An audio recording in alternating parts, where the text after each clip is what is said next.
Fala, juventude! Seja bem-vindo ao canal Jovens Curados para Curar. Eu sou Ricardo Fleming e hoje nós vamos dar continuidade a essa nossa série que nós estamos falando aqui sobre os finais do tempo, né? Sobre tudo aquilo que Jesus começou a falar com os judeus, os fariseus, todos aqueles que estavam ali interrogando o Senhor, e ele começa a nos mostrar tudo aquilo que viria de acontecer.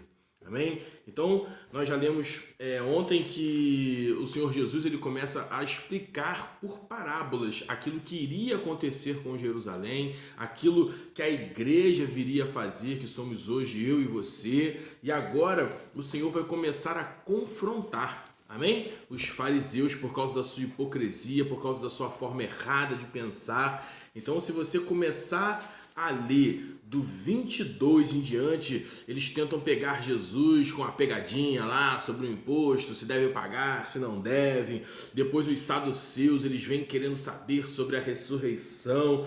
Então eles começam a tentar fazer várias perguntas para pegar Jesus em algum engano. E Jesus ali só vai, confrontando eles. Então depois você vai lá ler com calma, que você vai ver que o 22 e o 23 é só Jesus agora descendo, a correção neles, botando eles na linha, advertindo ele, porque Jesus, preste atenção, isso aqui é legal, Jesus, ele confronta os seus pecados, amém? Jesus, ele é amor, mas ele também chamou os fariseus de raça de víboras. Era como se chegasse e falasse assim: ó, seus sem vergonha, vocês não têm vergonha na cara não, de ficar fazendo isso com o povo, enganando o povo, roubando o povo. Então Jesus, ele diz que nós deveríamos ser simples como uma pomba, mas astutos como a serpente. Então aqui ele vem dando uma correção nos fariseus, naqueles que eram responsáveis, porque preste atenção, a Bíblia diz que os mestres, eles terão sobre ele maior juízo, porque eles têm a responsabilidade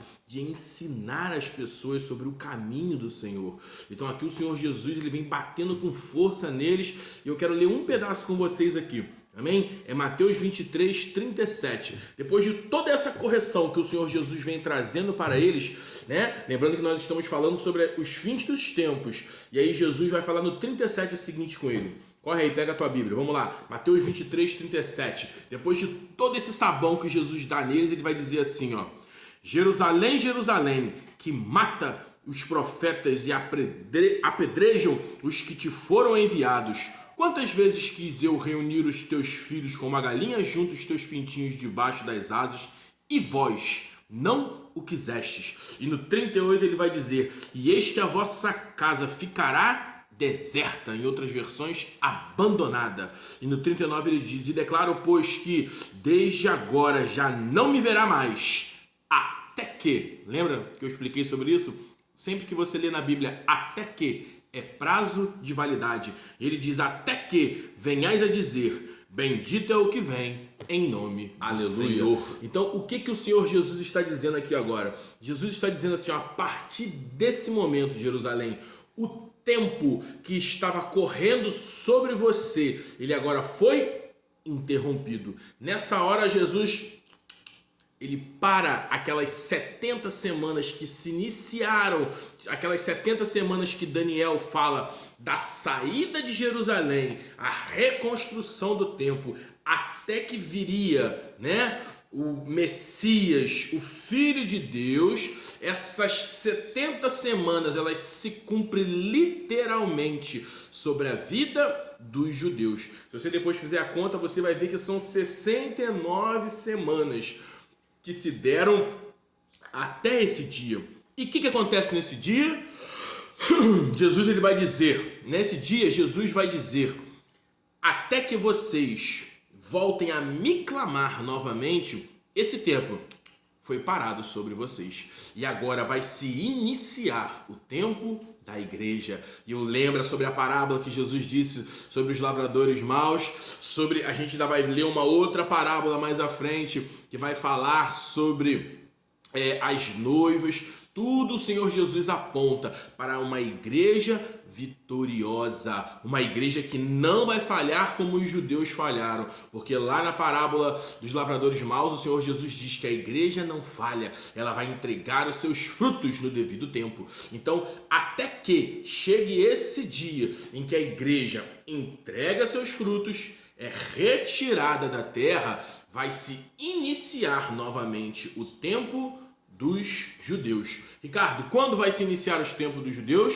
Quando eles reconhecerem que Jesus era aquele Messias que viria, porque virá um tempo de tribulação, nós vamos ver isso mais para frente, né? A Bíblia fala de um tempo, 2 tempos, metade de um tempo, então são 3 anos e meio e 3 anos e meio, nós vamos ver esses tempos, um tempo, 2 tempos e metade de um tempo de várias formas. Então, durante esse período vai se levantar o anticristo e ele vai se declarar o Messias e os judeus vão acreditar nele, porque o Senhor Jesus disse que lá em Lucas que viria outro em seu nome e vocês vão acreditar nesse, mas em mim vocês não têm acreditado.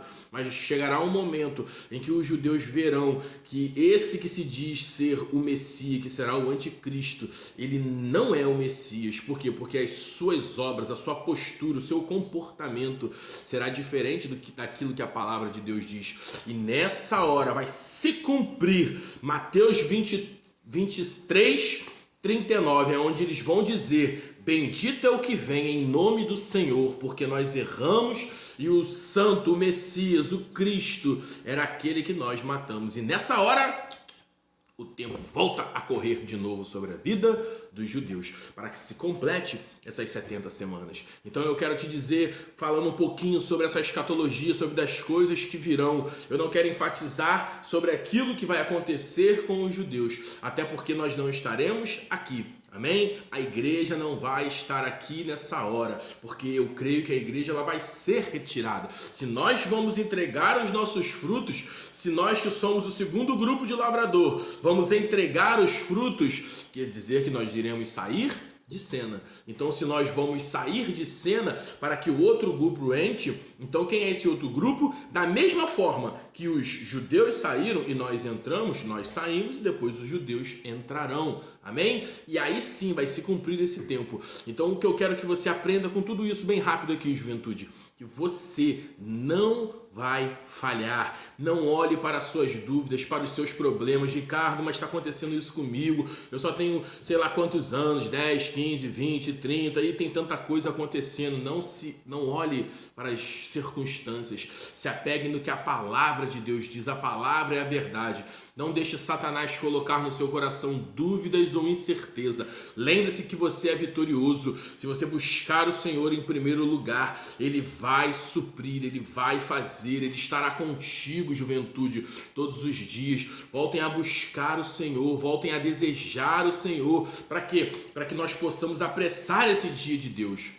E nesse dia, o Senhor Jesus ele virá buscar a sua igreja, aleluia, e nós entregaremos para Ele todos esses frutos do nosso penoso trabalho, porque eu profetizo sobre a sua vida que você vai ser uma bênção, você vai ser uma bênção tanto dentro de casa quanto para o reino de Deus. Amém? Pai, em nome de Jesus, eu abençoo esse jovem, essa jovem que tem ouvido essa palavra, tem sido instruído, Senhor, naquilo que é a sua obra, naquilo que é a sua vontade. E a vontade do Senhor para você, jovem, que está aí me ouvindo, é que você entregue os seus frutos. E para você entregar os frutos ao Senhor, você tem que trabalhar, granjear, colocar a mão no arado. Amém? Se encha da palavra de Deus, se encha do Espírito Santo, para que você possa completar esse trabalho. E lembre-se que Deus ele paga, e Ele paga bem para aqueles que trabalham para Ele. Em nome de Jesus.